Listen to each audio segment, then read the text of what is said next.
हरे कृष्णा हरे रामा।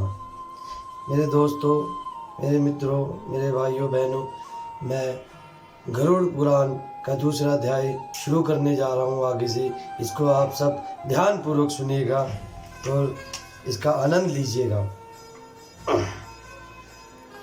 दोस्तों, जो पाप मनुष्य जीवन रहते करता है या जीवन रहते करेगा, उसका दुख तो पक्का भोगना ही भोगना है हमको। जो आप बुरा काम करोगे तो उसका कर्म आपको भोगना ही भोगना है वहाँ जाके। नरक में तो हर पाप की अलग अलग सजा होती है। जैसे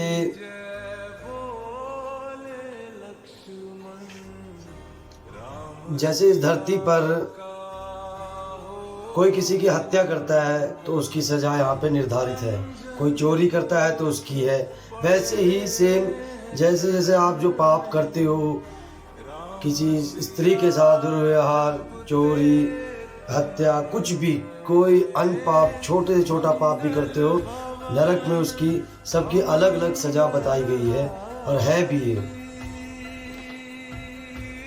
वहाँ नरक में ना एक बहुत बड़ा वृक्ष है, बहुत बड़ा वृक्ष है, वो शालमली नाम का वृक्ष है। वो यमराज के जो दूत है ना, उस यमराज के दूत पापी आत्मा को वहां ले जाकर उस वृक्ष पे उल्टा करके टांग कर बांध देते हैं। और वो वृक्ष इतना लंबा है, इतना बड़ा है, 20 कोस तो दूर तक है वो बड़ा। और 1 योजन उसकी जो है लंबाई है। 1 योजन लंबाई मतलब 12 से 13 किलोमीटर की तो उसकी लंबा ऊंचाई है। उसमें पापी आत्मा को लटकाते हैं, उसको तरह तरह से पीड़ा दे दे के मारते हैं। फिर जो वो वृक्ष है भी, जो मैंने बताया आपको, 20 कोस तो लंबा होता है, ठीक है, और 1 योजन उस वृक्ष में की ऊंचाई है। उस वृक्ष में हमेशा आग लगी रहती है, वो पूरा आग की तरह तपता रहता है। इतना गर्म है वो वृक्ष कि सब जला दे। वहाँ पापी आत्मा को उल्टा टांग कर वे दूत बहुत तरह से मारते हैं। फिर जब पापी आत्मा को दंड मिल रहा होता है, तब पापी आत्मा जोर जोर से चिल्लाकर प्रार्थना करती है, यमदूतों हमें माफ कर दो, हम कभी पाप नहीं करेंगे। अब यमदूत ऐसे पापियों की आवाज सुनकर उन्हें और ज्यादा प्रताड़ित करता है। अनेक प्रकार से तरह तरह से उन्हें दंडित करता है, तरह तरह से उन्हें पीड़ित करता है। तुमने जिन पापों को किया है वे सब पाप दुख के कारण हैं। धर्मराज में, मूर्ख में, पंडित में, दरिद्र में, धनवान में, बलवान में तथा निर्बल में, सब में संभाव रखते हैं। इस प्रकार पापी चित्रगुप्त के वचन सुन अपने किए हुए कर्मों का विचार कर निश्चल हो मौन धारण करते हैं तथा चोर की तरह निश्चल हो स्थित हुए ऐसे पापी पुरुषों को देखने के पश्चात उनके पापों के योग्य यमराज दंड देने की आज्ञा करते हैं। दूत यमराज की आज्ञा से दया रहित हो प्रेतों को ताड़ना कर कहते हैं, हे पापी जीव, यहाँ से भयानक नरक में चलो। यमाज्ञाकारी प्रचंड चंडकादि दूत एक पास से उन सब प्रेतों को बांधकर नरकों में ले जाते हैं। उन नरकों के समीप एक बड़ा शालमाली वृक्ष है जो अग्नि के समान कांतिमान है, जिसका 20 कोस का विस्तार है और 1 योजन ऊंचा है। यमदूत उस वृक्ष में प्रेत को नीचे की मुख और ऊपर की ओर पैर कर श्रृंखलादि से बांध कर मारते हैं। तब प्रेत अग्नि से जलते हुए रोते हैं, क्योंकि उस स्थान में उनकी रक्षा करने वाला कोई भी नहीं रहता। उस शालमाली वृक्ष में बंधे हुए क्षुधा तृषा से पीड़ित पापी लटकते हैं और यमदूत ऊपर से ताड़ना करते हैं। तब पापी जीव हाथ जोड़कर यमराज के दूतों से प्रार्थना करते हैं, हे यमदूतों, हमारे अपराध क्षमा करो, हम अब कभी भी पाप नहीं करेंगे। ऐसा प्रेतों के वचन सुनकर भी यमदूत लोहोदंड से, मुद्र से, तोमर से, भाले से, गदा से और मुसल से अनेक तरह से मारते हैं। जिस ताड़ना से प्रेत मूर्छित हो जाते हैं, तब चेष्टा रहित देख यमदूत कहते हैं, हे दुराचारी प्रेत, ऐसे दुष्ट आचरण क्यों किए? क्या संसार में अंजल कोई भी पदार्थ सुलभ नहीं था? तुमने किसी को किसी समय दान नहीं किया, तुमने ग्रास मात्र अन्न दान नहीं किया, तुमने बलि वैष्णव देवादि भी नहीं किया, अतिथियों को नमस्कार भी नहीं किया और पितृ तर्पण भी नहीं किया। यमराज और चित्रगुप्त का उत्तम ध्यान तथा दोनों के उस मंत्र का जप भी नहीं किया। यम की यातना जिस जपादि से करनी होती है। तभी मैं कहता हूँ अपने जीवन काल में दान और पिंड दान अवश्य करो, जरूर करो उन्हें।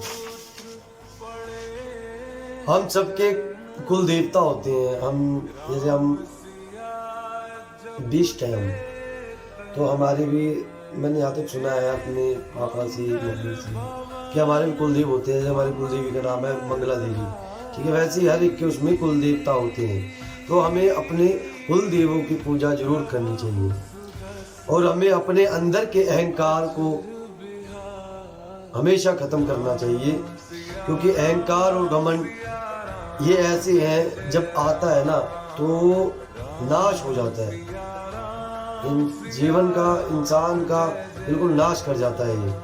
हमें अपने जीवन में संतों की सेवा करनी चाहिए। संतों से बड़ी सेवा कुछ नहीं है, माता पिता से बड़ी सेवा कुछ नहीं है। हम यहाँ सब सोचते हैं कि वहाँ जाके भी हमें क्षमा माफ़ी मिल जाएगी, तो गलत है। क्षमा करने का हक सिर्फ भगवान को है, यमराज को नहीं है क्षमा करने का हक। अगर यमराज ही क्षमा करने लग जाए तो इंसान तो पुण्य करना छोड़ ही देगा। इसलिए कहते हैं यमराज को इसका हक ही नहीं है क्षमा करने का, ये तो उनकी ड्यूटी है। पापी आत्मा को वहाँ अंगारों से आग में जलाया जाता है, अंगारों में चलना पड़ता है, लेटना पड़ता है। पूरे शरीर में गरम गरम लोहे की जो सराखें होती हैं उससे पूरे शरीर में छिद्र कर दिए जाते हैं, छेद कर दिए जाते हैं। आरी होती है जो, उससे शरीर को छोटे छोटे टुकड़ों में काट देते हैं वहाँ पे। कई यमदूत तो पापी को नीचे गाड़ के उनके सिर, उनको पूरा जमीन में नीचे तक गाड़ देते हैं। पापी आत्मा को उनका सर रहने देते हैं, उस सर को फिर वो कुल्हाड़ों से फाड़ते हैं, तीरों से तीर बाण मार मार के फोड़ते हैं उसे। उबलते हुए तेल में तला जाता है वहाँ पे। शालमाली जो वृक्ष है उसके समीप बहुत सारे नरक हैं, बहुत सारे, जहाँ दुख ही दुख है। नरक 84 लाख नरक बताए गए हैं, 84 लाख नरक हैं, जिसमें से 21 नरक तो इतने भयानक हैं, इतने कष्टदायक हैं, इतने दुखदायक हैं कि आप सोच भी नहीं सकते। वहाँ पे हर एक अनेक से अनेक बहुत प्रकार की यातनाएं सहनी पड़ती हैं। गृहस्थ धर्म में रहते हुए भी कोई तीर्थ यात्रा नहीं की, ना देवता की पूजा की तथा अहंकार को भी नहीं त्यागा। संत पुरुषों की सेवा नहीं करने से अब फल को भोगो, धर्म से रहित हो। अतः अनेक तरह की हम तुम्हारी ताड़ना करते हैं। यदि तुम कहो कि दंडनीय अपराध क्षमा करो, तो वह ईश्वर भगवान क्षमा करते हैं और अन्य कोई भी नहीं कर सकता। हम लोग तो श्री हरि की आज्ञा से पुरुषों को ताड़ना देने वाले हैं। ऐसे वचन कहकर यमराज के दूत दया रहित हो पापियों की ताड़ना करते हैं।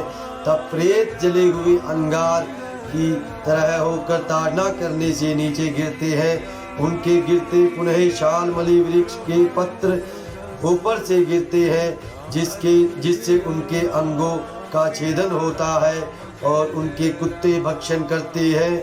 तब प्रेत दुखी होकर रोते हैं। रुदन करते हुए प्रेतों का मुख धूल से भरपास से बांध यमदूत अनेक प्रकार से मारते हैं तथा अन्य यमदूत मुद्र से मारते हैं। कोई यमदूत आरा आदि से काष्ठ की तरह पापी को चीरते हैं। कितने यमदूत नार को भूमि पर गिराकर कुठार आदि से टुकड़े टुकड़े करती है। कितने दूत भूमि में खड्डा खोद कर पापी को कटी पर्यंत गाड़ उनके सिर में बाणों से भेदन करती है। कितने ही पापी यमदूतों द्वारा यंत्र में रख एक के दंड की तरह पेरे जाते हैं। कितनों को यमदूत अंगार सहित जलते हुए काष्ठ से चारों ओर वेष्टित कर लोह पिंड की तरह धधकाते हैं। कितनों को तो दूत अग्नि पर तपे हुए धृत में, कितने को तपे हुए तेल में डालकर जैसे कढ़ाई से तपे हुए तेल में बड़ा तला जाता है वैसे तलते हैं। कितनों को मदोन्मत्त हाथियों के आगे पटकते हैं। कितनों के हाथ पैर बांधकर उल्टे मुख से गिराते हैं। कितने को कूप में, कितने को पर्वत से गिराते हैं तथा कितने कृमि कुंड में पड़े हुए जीवों से भेदे जाते हैं। कितने को मस्तक में, नेत्र में व्रज समान तीक्ष्ण चोंच वाले काक पक्षी तथा मांस लोभी गिद्ध पक्षी मारते हैं। कितने परस्पर ये कहते हैं कि पूर्व जन्म से में तुमने हमारे धन को भक्षण किया, तुम अब मेरे धन को दो क्योंकि यमलोक में मिले हो, ऐसी प्रार्थना करती है। नरक में भी पापी पुरुषों को आपस में इस प्रकार विवाद करते हुए यमदूत उनके मांस खंड को छेदन करने वाले मांगने वाले को देते हैं। इस प्रकार से यमदूत उनको ताड़ना दे खींचकर तामसित्राधिक घोर नरक में यमराज की अत्युत्कट आज्ञा से गिराते हैं। शालमाली वृक्ष के समीप बहुत से दुख देने वाले नरक हैं। उन नरकों में जो बड़ा दुख है उसे वाणी से भी नहीं कहा जा सकता। हे गुरुड़, 84 लाख नरक हैं। इनमें से 21 प्रधान भयानक नरक हैं। हे गुरुड़, उनके नाम कहता हूँ, सुनो।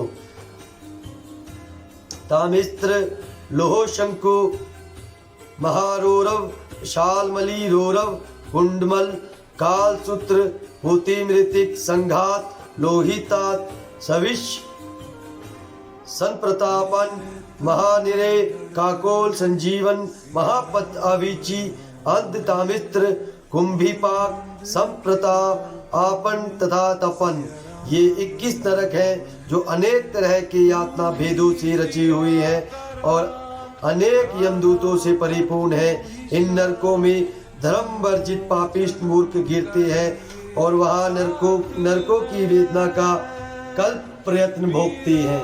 हरे कृष्णा हरे रामा।